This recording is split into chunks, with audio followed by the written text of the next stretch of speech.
Oke, Sudah. jadi topik hari ini itu mengenai manajemen lalu lintas ya.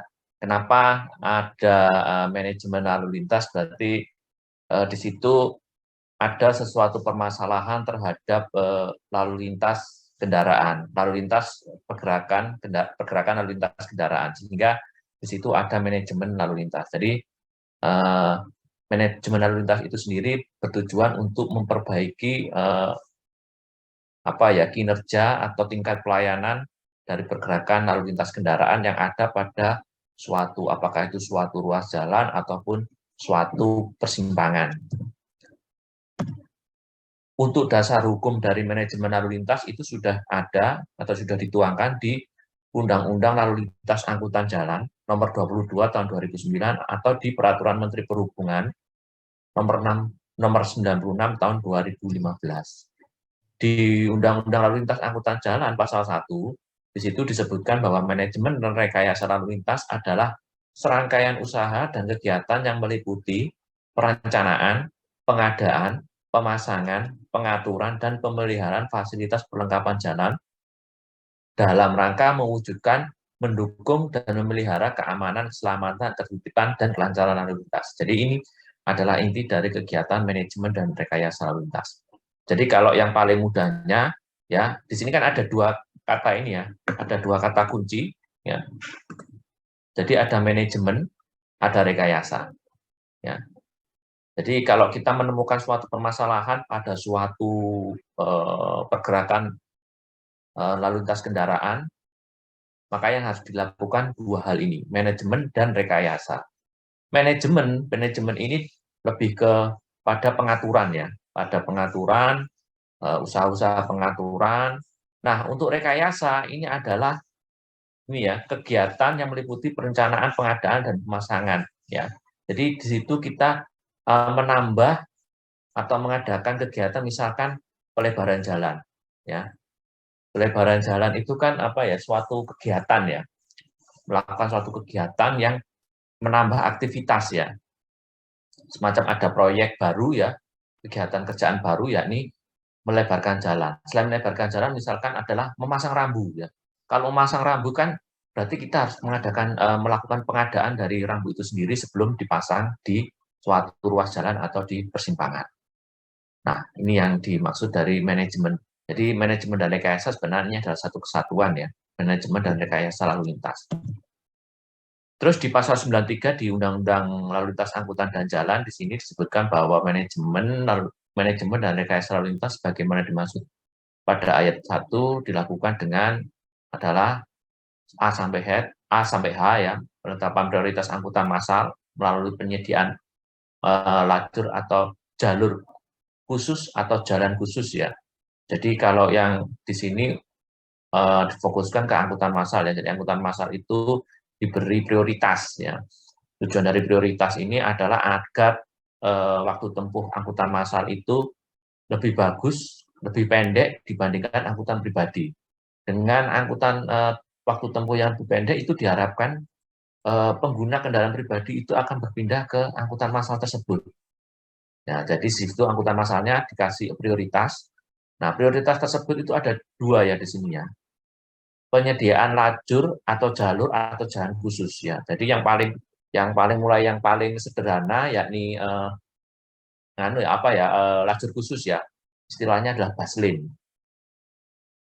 Nah, terus yang paling eksklusif itu adalah busway. Seperti yang ada di Jakarta itu Transjakarta itu adalah istilahnya adalah busway. Beda busline dengan busway itu kalau busway itu sudah ada separatornya yang separatornya itu cukup ini ya untuk memisahkan dengan arus lalu lintas kendaraan pribadi itu sudah cukup ada ya. Biasanya berupa median yang ditinggikan. Ya, sebuah kerb median yang ditinggikan sehingga kendaraan pribadi tidak bisa masuk leluasa ke jalur angkutan massal tersebut. Terus yang B adalah pemberian prioritas keselamatan dan kenyamanan pejalan kaki ya. Ya biasanya berupa trotoar atau jembatan penyeberangan seperti itu. Terus yang C, pemberian kemudahan pada penyandang cacat ya. kalau mungkin di Surabaya ya, kalau kita paling lihat yang paling dekat itu adalah trotoar itu tidak boleh terlalu tinggi, ya. Itu salah satunya adalah untuk mengakomodasi pengguna penyandang cacat, ya. Terus ada yang menggunakan ini ya, yang ada eh, keramik yang bergaris-garis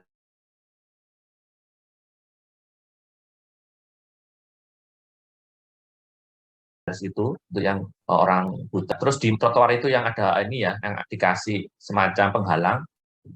Kalau nantinya harapannya tidak ada kendaraan sepeda dilewati kendaraan sepeda motor, tetapi di situ masih bisa dilewati oleh kursi roda. Terus ada juga pemisahan, yang D itu pemisahan dan pemilihan pergerakan arus lalu lintas berdasarkan peruntukan lahan, mobilitas dan aksesibilitas, ya. Terus ada pemaduan berbagai moda angkutan, ya, itu adalah multimoda. Terus yang F itu adalah pengendalian lalu lintas pada persimpangan. Ini bisa yang dulunya simpang tak bersinyal menjadi simpang bersinyal, ataupun kalaupun sekarang simpang bersinyal, berarti ada pengaturan sinyalnya, ya, pengaturan fase sinyalnya seperti apa. Terus yang D itu adalah pengendalian lalu lintas pada ruas jalan, nanti bermacam-macam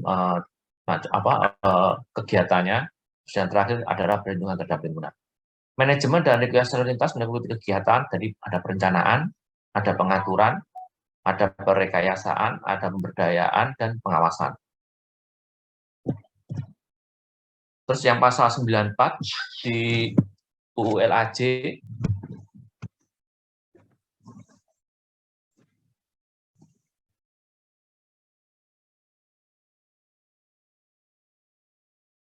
ya.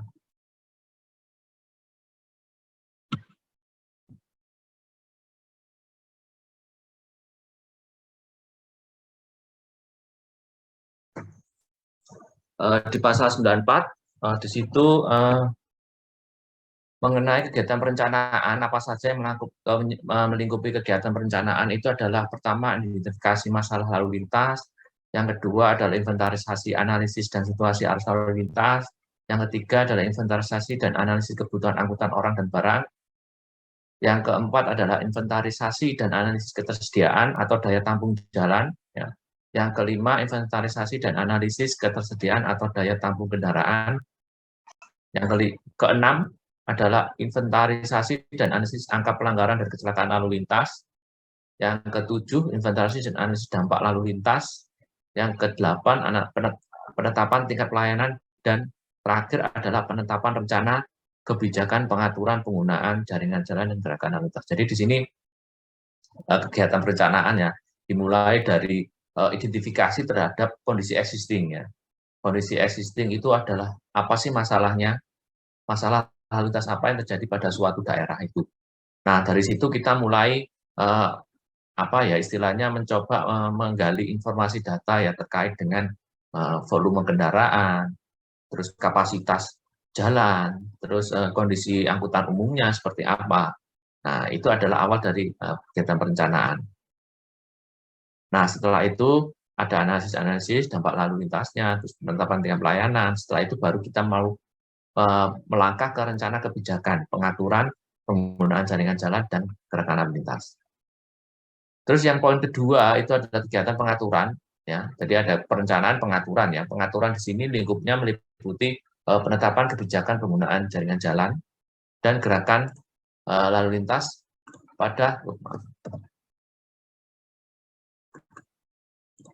pada jaringan jalan tertentu, dan yang kedua adalah pemberian informasi kepada masyarakat dalam pelaksanaan kebijakan yang telah ditetapkan. Untuk kegiatan perekayasaan, ya, di sini meliputi perbaikan geometrik ruas jalan, ya. Ini tadi yang saya sampaikan, manajemen dan rekayasa. Kalau manajemen kita full pengaturan, ya, pengaturan apa yang sudah ada. Kalau perekayasaan itu adalah kita ini ya membuat sesuatu yang baru, ya, ada tambahan, ya. Ini salah satunya adalah perbaikan geometrik ruas jalan. Salah satu perbaikan geometrik ruas jalan itu adalah pelebaran jalan, ya, pelebaran jalan. Karena apa? Pelebaran jalan, dengan melebarkan jalan, kita itu menambah kapasitas. Ya, apakah itu menambah kapasitas suatu ruas jalan atau menambah kapasitas dari sebuah simpang. Nah, terus yang kedua, perekayasaan itu meliputi pengadaan, pemasangan, perbaikan, dan pemeliharaan perlengkapan jalan. Ya. Jadi kalau kita mau masang rambu baru ya, misalkan untuk dalam rangka manajemen juga, berarti kan sebelum dipasang kan kita harus melakukan proses pengadaan dari rambu itu. Nah, seperti itu. Terus yang ketiga adalah optimalisasi operasional rekayasa lalu lintas dalam rangka meningkatkan ketertiban, kelancaran, dan efektivitas penegakan hukum. Yang keempat ini adalah pemberdayaan. Pemberdayaan ini lingkup kegiatannya meliputi arahan, bimbingan, penyuluhan, pelatihan, dan bantuan teknis. Dan yang terakhir adalah kegiatan pengawasan. Kegiatan pengawasan ini meliputi penilaian terhadap pelaksanaan kebijakan, tindakan korektif terhadap kebijakan, dan tindakan penegakan hukum. Jadi selain di program mulai dari perencanaan, pengaturan, perekayasaan, pemberdayaan, dan pengawasan terakhir ya, pengawasan itu salah satunya, dan terakhirnya adanya penegakan hukum. Dengan ini biasanya yang bertindak adalah pihak kepolisian ya. Jadi lingkup dari kegiatan manajemen lalu lintas itu bisa dari yang terlibat itu dari pihak dinas perhubungan biasanya ya, dinas perhubungan, terus ada dinas pekerjaan umum ya, terus dari pihak kepolisian. Jadi dari pihak penegakan hukum itu adalah pihak kepolisian. Oke, saya lanjut. Dari PM 96, dari Peraturan Menteri Perhubungan Nomor 96 Tahun 2015 tentang manajemen dan rekayasa lalu lintas. Ya, ini sebenarnya isinya sama seperti yang di Undang-Undang LLAJ ya. Lingkup kegiatannya apa saja, ini juga ya, manajemen. Jadi tadi ada 5, perencanaan, pengaturan, perekayasaan, pemberdayaan, dan pengawasan. Terus yang di pasal 5, ya, kegiatan manajemen dan rekayasa lalu lintas di jalan nasional yang berada di kota dan ibu kota kabupaten dapat dilakukan oleh bupati, wali kota setelah mendapat persetujuan Dirjen Perhubungan Darat. Ya. Untuk manajemen rekayasa lalu di jalan nasional yang di provinsi daerah khusus ibu kota Jakarta dapat dilakukan oleh gubernur setelah mendapat persetujuan dari Dirjen Perhubungan Darat. Ya, ini ada kata kuncinya ini ya, lokasinya ya. Nah, di ayat 1 itu adalah di kota dan ibu kota kabupaten, yang ini yang di DKI ya. Terus yang ketiga ini ya, apa saja yang meliputi, itu ada perencanaan dan perekayasaan. Terus yang poin 4 adalah cara pemberian persetujuan dan format surat permohonan. Nah, ini adalah lebih ke aturan administrasi ya dalam hal untuk kegiatan manajemen dan rekayasa lalu lintas itu sendiri. Ini sama perencanaan yang tadi meliputi apa saja ya, 8, terus dari 8 itu ada 5 kegiatan wajib yang dilakukan. Dari 5 itu identifikasi lalu lintas, poin pertama, inventarisasi dan analisis situasi arus lalu lintas, poin 2 masuk. Yang ketiga ini inventarisasi dan analisis ketersediaan dan daya tampung jalan. Ya. Ini poin 4 ya. Terus penetapan tingkat pelayanan, ini adalah poin 7. Dan terakhir adalah penetapan rencana kebijakan, pengaturan penggunaan jaringan jalan dan gerakan lalu lintas, ini poin 8. Jadi minimum dari 8 ini kegiatan manajemen, perencanaan manajemen dan rekayasa lalu lintas ini ada 5 yang harus masuk ya, yang harus dilakukan, yang harus dijalani untuk manajemen dan rekayasa lalu lintas. Jadi di situ ada 1, 2, 4, 7, 8 ya. 1, 2, 4, 7, 8. Nah, ini yang identifikasi masalah tadi memang sudah disampaikan ya, penggunaan ruang jalan, kapasitas jalan ya, terus tata guna lahan pinggir jalan, harus ada informasinya, apakah daerah di situ berupa pemukiman, berupa komersial ya. Nah, karena itu sangat berpengaruh sekali terhadap kapasitas jalan ya. Jadi kalau pemukiman itu pengaruhnya kecil sekali terhadap kapasitas jalan. Mungkin yang paling besar berpengaruh itu kalau daerah tersebut itu adalah komersil.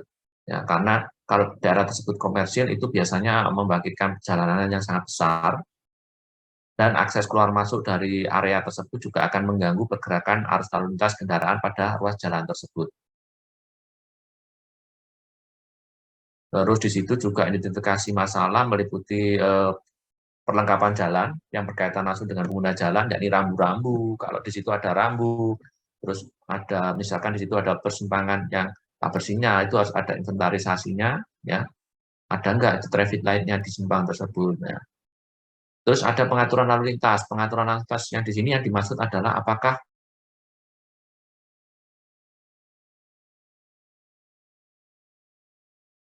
kalau ruas jalan ya, 2 lajur 2 arah, 4 lajur 2 arah, bermedian apa tidak, nah itu juga harus teridentifikasi. Nah, kalau semuanya sudah teridentifikasi, kondisi sarana dan prasarana, maka selanjutnya adalah kita melakukan identifikasi terhadap kinerja lalu lintas.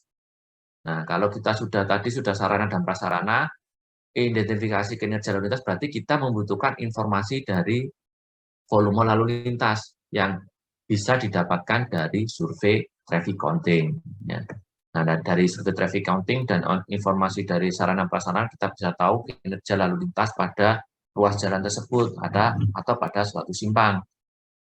Dan yang ketujuh itu adalah kalau kita melihat dari sisi keselamatan lalu lintas. Di situ adalah identifikasi lokasi potensi kecelakaan dan kemacetan lalu lintas.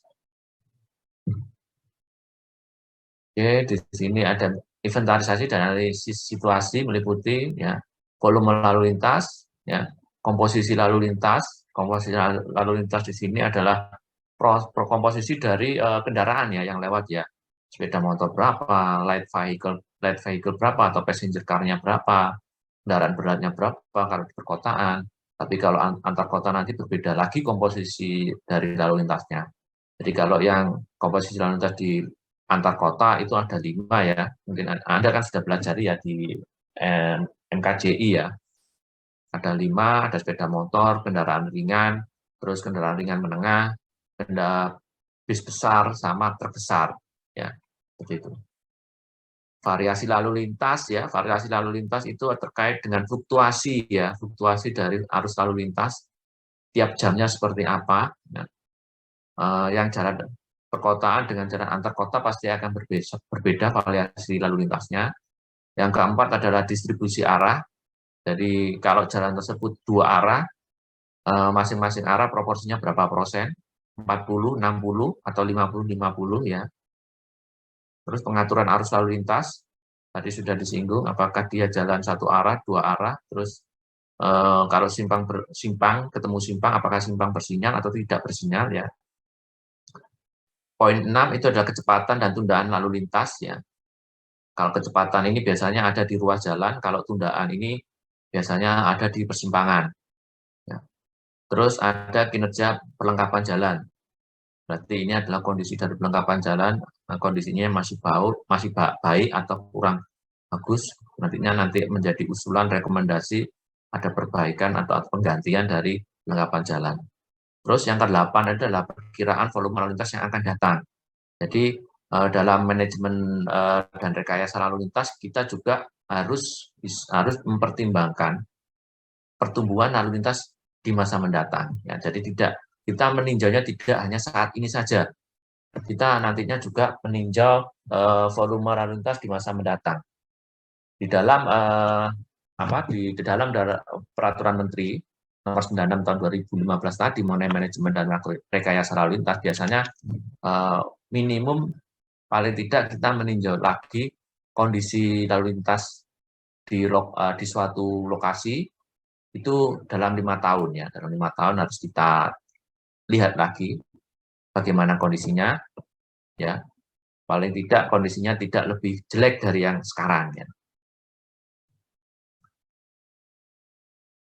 Nah, ini adalah tingkat pelayanan meliputi tingkat pelayanan pada ruas dan simpang. Ini adalah level of service ya. Tingkat pelayanan ini adalah yang menjadi dasar kita melakukan manajemen dan rekayasa lalu lintas. Jadi untuk manajemen rekayasa lalu lintas kita mempunyai target ya, sampai di mana tingkat dan pelayanan pada suatu ruas atau simpang ya. Biasanya kita memang melihatnya ada 2 hal, ruas dan simpang. Tingkat pelayanan pada ruas jalan di sini diklasifikasikan ada 6 ya. Di sini masih 5 nanti slide berikutnya yang ada 6. Jadi yang A, ya tingkat pelayanan A, kalau dalam istilah umum internasional, tingkat pelayanan itu adalah level or service ya, LOS ya. Tingkat pelayanan A ini cirinya adalah arus bebas dengan volume lalu lintas rendah dan kecepatan sekurang-kurangnya adalah 80 km per jam. Kepadatan lalu lintas sangat rendah. Ya. Wajar ya, logis ya, karena dia bisa berjalan 80 km per jam, maka kepadatan lalu lintasnya sangat rendah. Pengemudi dapat mempertahankan kecepatan yang diinginkannya tanpa atau dengan sedikit tundaan. Berikutnya adalah tingkat pelayanan B, ya, dengan kondisi arus stabil dengan volume lalu lintas sedang dan kecepatan sekurang-kurangnya 70 km per jam. Kepadatan lalu lintas rendah, hambatan internal lalu lintas belum mempengaruhi kecepatan, dan pengemudi masih punya cukup kebebasan untuk memilih kecepatan dan laju jalan yang digunakan. A dan B ini masih bagus. Tingkat pelayanan C, dengan kondisi ya A itu adalah arus stabil, tapi pergerakan kendaraan dikendalikan oleh volume lalu lintas yang lebih tinggi dengan kecepatan sekurang-kurangnya 60 km per jam. Ya. Kepadatan lalu lintas sedang karena hambatan internal lalu lintas meningkat, pengemudi memiliki keterbatasan untuk memilih kecepatan pindah lajur atau mendahului. Tingkat D, ini kecepatannya sudah sekurang-kurangnya 50 km per jam, masih ditolerir namun sangat terpengaruh oleh perubahan kondisi arus.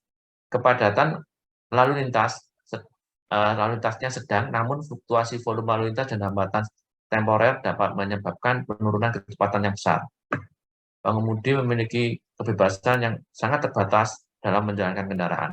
Kenyamanannya rendah, tetapi kondisi ini masih sangat ditolerir untuk waktu yang singkat, ya, waktunya singkat, tidak boleh terus-terusan kondisi dengan pelayanan D ini. Tingkat pelayanan E dengan kondisi ya arus mendekati tidak stabil dengan volume lalu lintas mendekati kapasitas jalan ya, dengan kecepatan sekurang-kurangnya 30 km per jam pada jalan antar kota dan sekurang-kurangnya 10 km per jam pada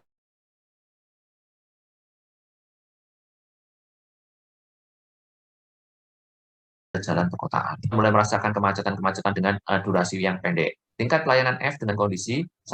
Arus tertahan dan terjadi antrian kendaraan yang panjang dengan kecepatan kurang dari 30 km per jam. Kepadatan lalu lintas sangat tinggi dan volume rendah serta terjadi kemacetan untuk durasi yang cukup lama. Dalam keadaan antrian, kecepatan maupun volume turut sampai dengan 0. Ya. Kecepatan sampai 0 karena memang sudah macet.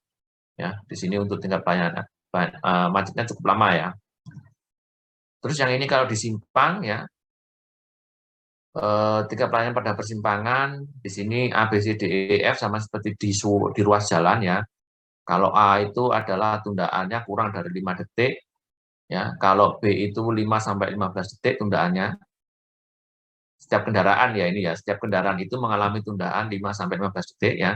Yang C itu setiap kendaraan mengalami tundaan 15 sampai 25 detik. Yang D itu tundaannya adalah 25 sampai 40 detik. Untuk tingkat pelayanan E tundaannya adalah 40 sampai 60 detik dan tingkat F itu tundaannya lebih dari 60 detik. Ya. Terus yang C itu adalah tingkat pelayanan pada persimpangan ya. Di sini tingkat pelayanan diinginkan pada ruas jalan pada sistem jaringan jalan primer ya, sebagai fungsinya ya. Arteri primer sekurang-kurangnya adalah B. Berarti di situ arteri primer minimum ya B ya, itu berarti tundaan yang terjadi adalah 5 sampai 15 detik. Kolektor primer juga B, 5 sampai 15 detik ya. Ini adalah standar ya, standar pelayanan yang harus dipenuhi ya. Lokal primer tingkat pelayanan sekurang-kurangnya C 25 detik. Jalan tol tingkat pelayanan sekurang-kurangnya B. B itu adalah adanya tundaan itu adalah 15 detik per kendaraan. Terus tingkat pelayanan yang diinginkan pada ruas jalan pada sistem jaringan jalan sekunder, kalau arteri sekunder adalah C. C itu adalah 25 detik per kendaraan.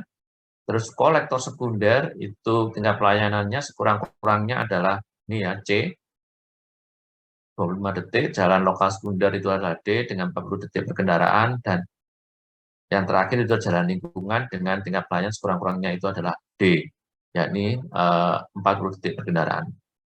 Nah, untuk tingkat pelayanan ditetapkan oleh Dirjen, Gubernur, Bupati, dan Wali Kota sesuai kewenangannya.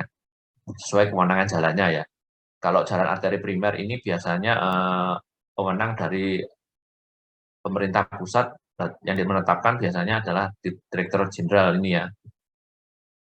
Untuk kolektor primer ini bisa Dirjen, bisa Gubernur, ya. Lokal primer ini adalah dari Bupati atau Wali Kota. Ya. Kalau jalan tol ini dari nasional ya, dari Kementerian, Dirjen Perhubungan ini ya, Perhubungan Darat. Kalau jalan sekunder ini biasanya dalam lingkup kota atau kabupaten.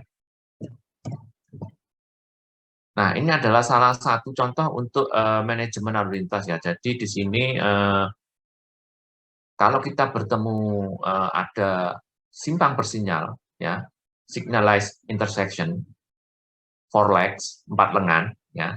Itu kita bisa melakukan manajemen. Manajemen di sini ini kita tidak melakukan pelebaran pada lengan simpang ya.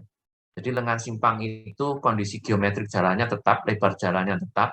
Kita hanya melakukan manajemen itu di sini adalah mengurangi, ada 3 ya, yang semula jalan 4 lengan. Kalau kita 4 lengan itu umumnya yang paling sederhana itu dia akan mendapatkan 4 fase ya. Masing-masing lengan mendapatkan kesempatan waktu hijau yang berbeda-beda ya. Itu dalam 4 fase. Nah, di sini ada manajemen lalu lintasnya ini berarti yang pertama ini yang umum ya. 4 phases permit all turn right movement. Jadi semua lengan diizinkan untuk melakukan belok kanan. Ya. Semua lengan diperbolehkan belok kanan pada saat menyala lampu hijau. Ya. Usaha pertama untuk melakukan manajemen. Nanti kalau waktunya habis langsung join lagi ya, karena saya Zoom saya masih menggunakan Zoom personal karena yang ITS masih belum beres, masih ada permasalahan ya. Jadi usaha pertama untuk melakukan manajemen lalu lintas pada suatu simpang bersinyal itu adalah mengurangi fasenya. Yang semula 4 fase itu dikurangi menjadi 3 fase. Berarti kalau kita mengurangi 3 fase, berarti ada dua lengan itu dilarang pergerakan belok kanannya. Ya, jadi abandon to of turn right movement. Jadi ada 2 lengan yang dilarang untuk belok kanannya. Ya. Ada 2 lengan yang dilarang belok kanan, lengan simpang. Biasanya yang dilarang itu adalah lengan simpang yang saling berhadapan. Ya, saling berhadapan posisinya. Sehingga nanti ketika mendapatkan hijau, kedua lengan simpang yang bersamaan itu mendapatkan waktu hijau yang bersamaan. Ya. Sedangkan 2 lengan lainnya yang berhadapan itu mendapatkan lampu fase sinyal atau lampu hijau yang berbeda-beda. Ya, yang berbeda dan berurutan biasanya. Terus yang langkah terakhir, kalau di sebelah simpang bersinyal, usaha manajemen lalu lintasnya itu adalah mengurangi 4 fase menjadi 2 fase. Ya. Yang semula 4 lampu hijau menyala berurutan ya, masing-masing lengan mendapatkan hijau. Nah, itu dikurangi menjadi 2. 2 itu artinya semua lengan simpang tidak diizinkan belok kanan. Ya.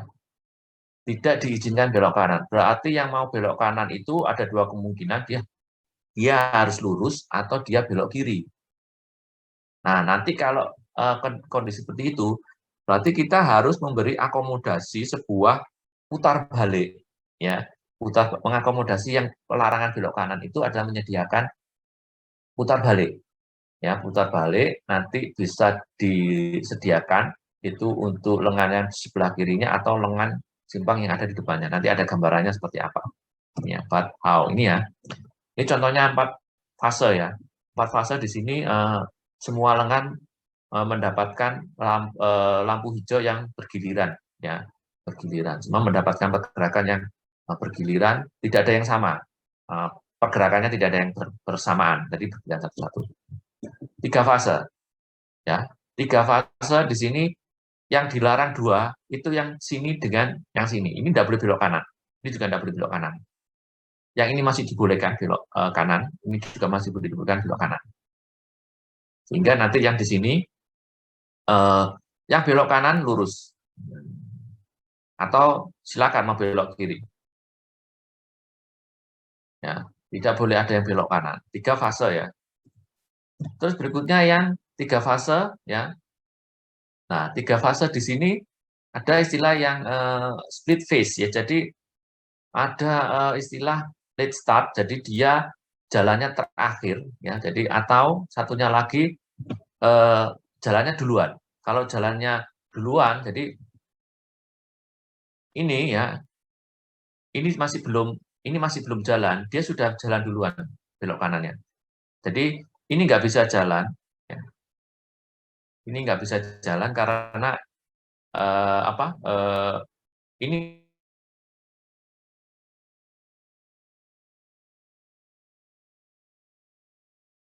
jadi satu dengan gini, sana dengan sana satu fase. Kalau ini sudah berhenti, ya ini baru jalan. Atau satu lagi yang late start, jadi dia ini dulu yang jalan lurus, setelah beberapa saat lurus jalan baru belok kanan dijalankan. Itu namanya late start. Ya, jadi lampu hijaunya tidak sama. Ya, lampu hijaunya tidak sama.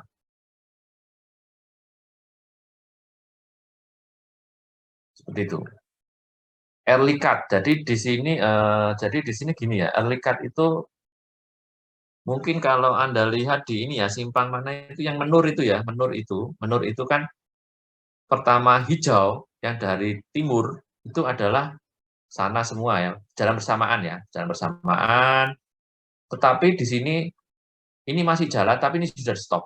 Jadi dia di stop duluan, early cut. Ya.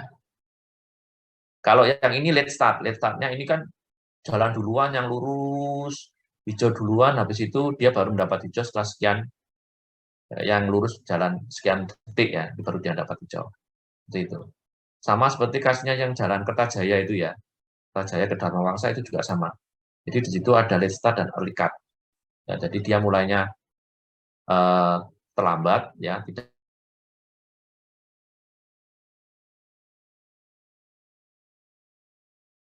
bersamaan dengan yang berhentinya berhenti duluan, ya berhenti duluan karena untuk mengakomodasi yang lurus ini.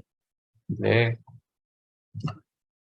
Yang ini yang 2 fase ya, 2 fase berarti ini hijau pertama pergerakan utara selatan, fase hijau pertama, fase hijau kedua adalah pergerakan dari barat ke timur. Ini yang untuk 2 fase. Ini ada contoh di kasus ya. Ini di Surabaya Barat, ini di HR Muhammad ya dengan Yonoswoyo. Ini kalau kita lihat ini ada sebuah simpang bersinyal ya. Tapi ini kasusnya ini sudah beberapa tahun yang lalu sebenarnya. Mungkin sudah tidak sama lagi dengan pengaturan pergerakan lalu lintas yang ada sekarang ya. Jadi tidak apa-apa kita jadikan contoh kasus dari yang kejadian yang dulu. Nah ini adalah gambaran potongan melintang dari masing-masing lengannya ya. Ini potongan AA di sini.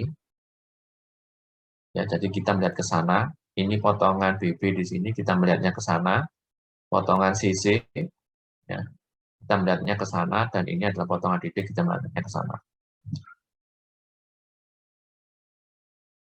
Nah, ini adalah potongan melintang tadi jalannya ya. Jadi di situ ada median taman, lumayan besar mediannya. A3, yang AA itu 3 meter, yang besar itu adalah B dengan C ya. B dengan C itu sampai 12 meter ya. Berarti di sini dengan di sini ya. Itu mediannya besar sekali. Yang ini 3 meter, yang ini kecil 1,4. Karena hanya median biasa di sini. Nah, ini adalah volume pergerakannya, jam puncak pagi dan jam puncak sore ya. Ini nama-nama lengannya. Ini arah pergerakannya. Volume pergerakan kiri lurus ke kanan, kiri lurus ke kanan ya. Ini adalah pengaturan fase sinyalnya ya pada simpang tersebut. Jadi di sini ada 4 fase ya, dengan total total cycle time-nya adalah 157 detik. Jadi untuk fase pertama itu yang mendapat pergerakan itu yang dari sisi timur HR Muhammad ya. Itu mendapatkan waktu hijau 20 detik.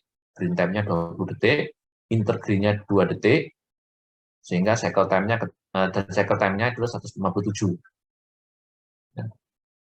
Terus yang untuk fase 2, ya fase 2 itu yang menyala kedua, itu yang mendapatkan giliran adalah yang dari selatan, Bukit Darmo Boulevard.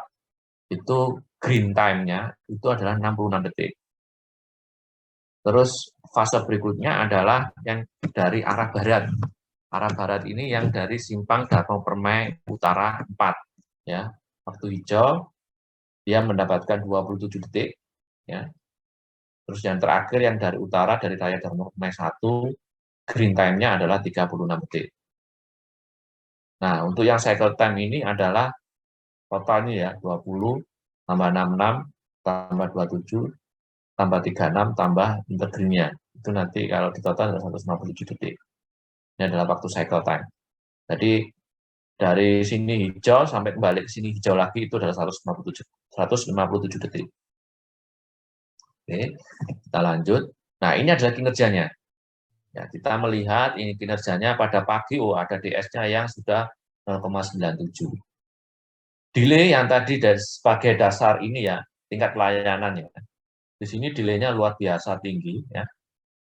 Kalau tadi kan syaratnya kecil-kecil ya, 15, 40 ya, ini sudah sampai 370 ini 370 detik tiap SMP, ya, tiap satuan mobil penumpang. Jadi di situ Bukit Darmo Boulevard itu yang dari sisi selatan itu bisa ngantri sampai misalkan ini kita bagi 60 ya, kita bagi 60 berarti di situ dia mengantrinya sampai 6 menit. Ya. Tapi kalau kita di Surabaya 6 menit sih nggak masalah ya ngantri di sebuah simpang ya, ada 6 menit antrian kita.